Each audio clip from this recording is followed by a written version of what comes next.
day 2 of the IDI series. So I thought I'd do a recap of day 1. A lot of times you can just use these. Dreamer. So I'm just going to go ahead and remove the fuel filter. Hey, stay to the end of the video where I run into the fence, then I blame it on Betsy. Took some doing, but I finally got the housing, the bottom housing off. Hey, leave in the comments if you got tricks for this mixture of diesel and gas. So yeah, definitely got a problem with the fuel. We hooked up a clean fuel system to the lift pump so we know that we're getting good fuel to the system. Just a quick tip, if you're working on one of these old trucks been sitting around for 5 or 10 years with fuel in them, the worst thing you can do when you start working on it is start cranking on it. You need to bypass the fuel tank. The fuel's probably really bad condition and it's all sludged up, and you're just going to suck it all right into your injection pump. I'm going to show you an easy way on these IDIs. It doesn't take very long, but a few minutes to do it. A couple pieces of hose and you'll have some fresh diesel in there. I crawled underneath there to pull the suction line off of the lift pump, and I see this, and it's leaking fuel. So this is what usually happens.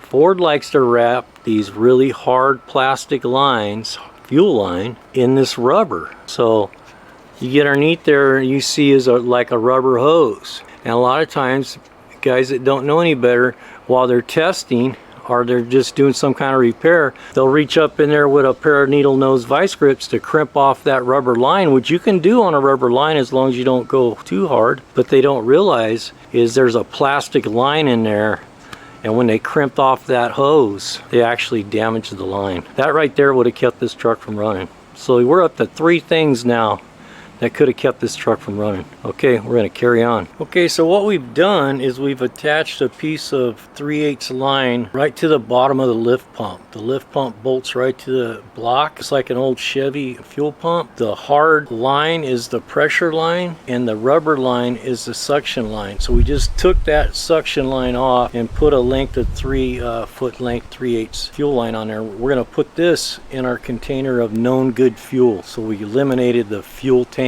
so this will pull in nice clean fuel. We added some transmission fluid, hoping that we can get some of that into the injection pump. But for day 2, what we're going to do, I want to do a little tutorial on how to get air out of a 7.3.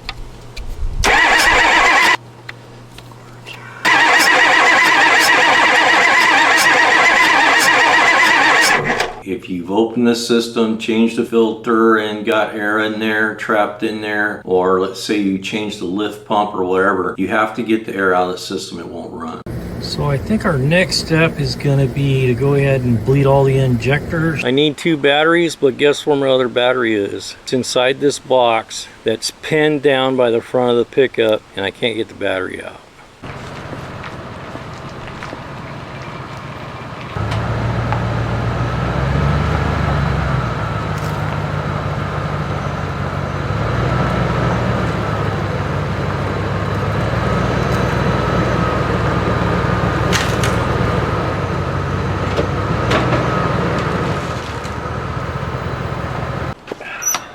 What happened? I don't know what happened. What happened? You hit the fence. Who taught you how to drive? Don't answer that question. You just gotta keep smiling, man. That's what I do. My best friend taught me how to drive. I'll tell you. I need to get some more subscribers so I don't have to work so hard.